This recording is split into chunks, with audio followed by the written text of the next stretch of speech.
Hello friends, welcome to our video lectures for SEM 3 Special English, and we are discussing paper 305 today. We have already discussed the syllabus in the first video. In the second video I discussed the area and the first unit of this paper, what is criticism, and today we are starting our third unit of acquaintances because it is much suitable for these short video clips and easy to understand also. I will be sharing the slideshow and the notes later on, but today let us try to understand the basic concepts. In this unit we are supposed to understand a few literary terms which are very important when it comes to literary criticism, and the first term is plot. So this video will be describing and discussing plot in detail. What is plot? What are the major components of plot? What are the popular patterns of plot? The plot in a dramatic or narrative work is the structure of its actions, as these are ordered and rendered toward achieving particular emotional and artistic effects. We are referring to M.H. Abrams' A Glossary of Literary Terms, which is the prescribed reference book for this unit. In simple words, we can say that an arrangement of incidents, ghatanakram, in a play, in a drama, in a movie, in a novel, or any prose narrative, verse narrative, is known as plot. Long back, Aristotle, while discussing the aspects of tragedy, the components of tragedy, said that the plot is the soul of tragedy. So he put it at the first place, that the most important thing is plot. So plot is, again we can say that ghatnaoni yogya gothawani. Now why these incidents are arranged, why these actions are arranged in a particular format? The writer, the dramatist or the narrator wants to arouse a specific effect or sense of curiosity amongst the audience, amongst the readers, amongst the viewers. So different genres, different forms have different patterns for plot. There is a specific type of plot used for tragedy. Then there is another way of arranging incidents for creating the comic effect that is used for comedy. Then there are differences between the genre also, as it can be used in prose also, it can be used in verse narrative also. We have studied the rhyme of the Ancient Mariner in first year, right? If you remember. So if you remember, how does it begin? It does not begin saying there was a ship and there was a sailor, there was a mariner. No, it does not start like that.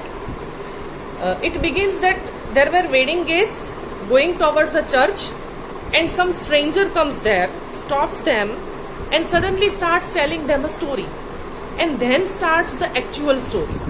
Now this is the way how the writer can develop curiosity amongst the readers or amongst the viewers of the play. The plot in a dramatic or narrative work is the structure of its actions basically. So it is employed to achieve particular emotional, particular artistic effect. It can be romantic, it can be realistic. It also depends on the characters, because we keep saying that plot is an arrangement of actions. Now action is something that is taken by the character. So Henry James has said, what is character but the determination of incident. What is incident? But the illustration of character.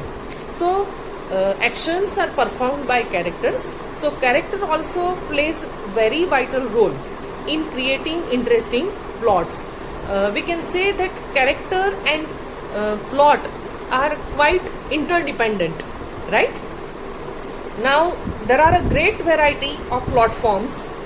For example, some plots are designed to achieve tragic effects and others to achieve the effects of comedy or romance or satire.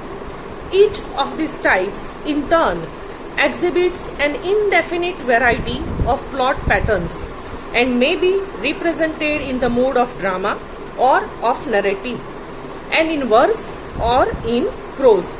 The following terms, widely current in criticism, are useful in analyzing the component elements of plots and in helping to discriminate among some traditional types of plots. So let us have a look at these components, or you can say traditional types of kinds of plots. The first and the foremost component is conflict, sangharsh, friction, struggle. Now this conflict may be internal as well as external. Hamlet is the ideal example of this conflict. You must be knowing the basic story of Hamlet, where Prince Hamlet is informed by the ghost of King Hamlet that his uncle has murdered him and he is supposed to take revenge of his father's death as a son. So the protagonist Hamlet and the antagonist villain, सादा शब्दों में कहिए तो Claudius, Uncle Claudius. There is a conflict between this protagonist and this antagonist, and this conflict generates the interest in the play, and it is at the crux of the plot. It is at the center of the plot. Now this is external conflict, the conflict that we can see. Now there is another conflict going on in the mind of Hamlet, to be or not to be, to do or not to do. As a graduate, as an educated person, he cannot trust a ghost. At the same time, as a son, it is his duty to take revenge of his father's death. So whether he should take actions or whether he should wait for the proof that his uncle Claudius has murdered his father. This is the conflict that keeps going on internally in his mind. So we can say that internal conflict is most of the times conflict of values of the same person. A single person, a single character has two different duties, two contrast duties or two contrasting values, which creates this internal conflict. The second important component which we find frequently repeated in conventional plots is intrigue. If a character, one of the major characters, is gullible or innocent, खूब भोळું પાત્ર હોય એક અને સામે દુષ્ટ villain પાત્ર હોય, the antagonist is quite cunning and he intrigues the innocent character. So this intrigue is one of the major components, or you can say a pattern frequently used for the conventional type of plots. Intrigue એટલે કોઈ વ્યક્તિને છળ કપટથી છેતરવું, કોઈ પ્લાનમાં ફસાવવું, જાળમાં ફસાવવું. So we can say Julius Caesar, for example, or Othello are the plays which have intrigue at the center of their plots.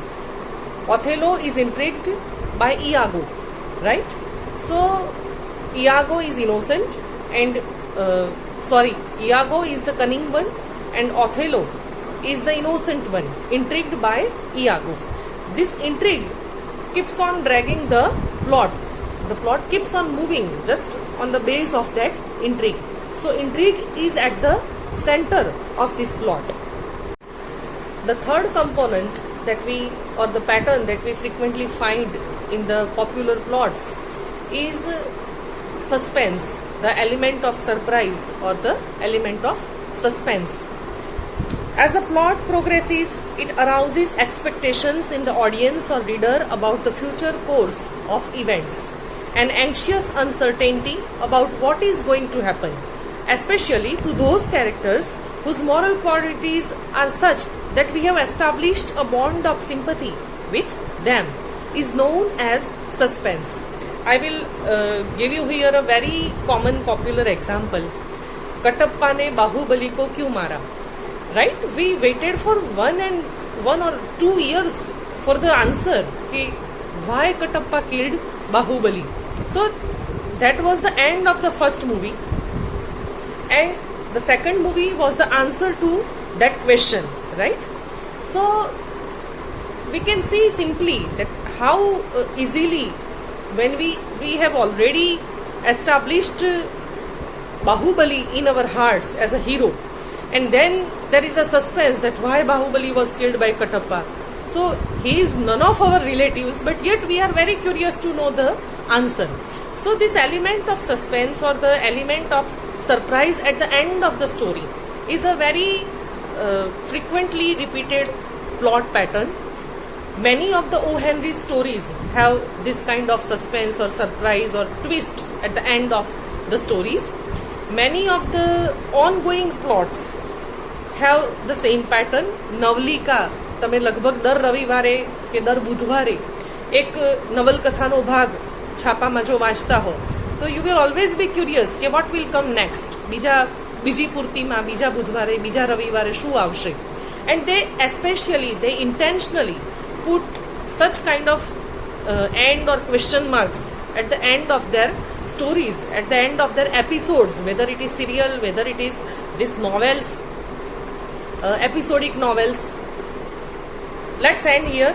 I think this video is getting longer, and we'll discuss further aspects in the next video clipping. The plot continues.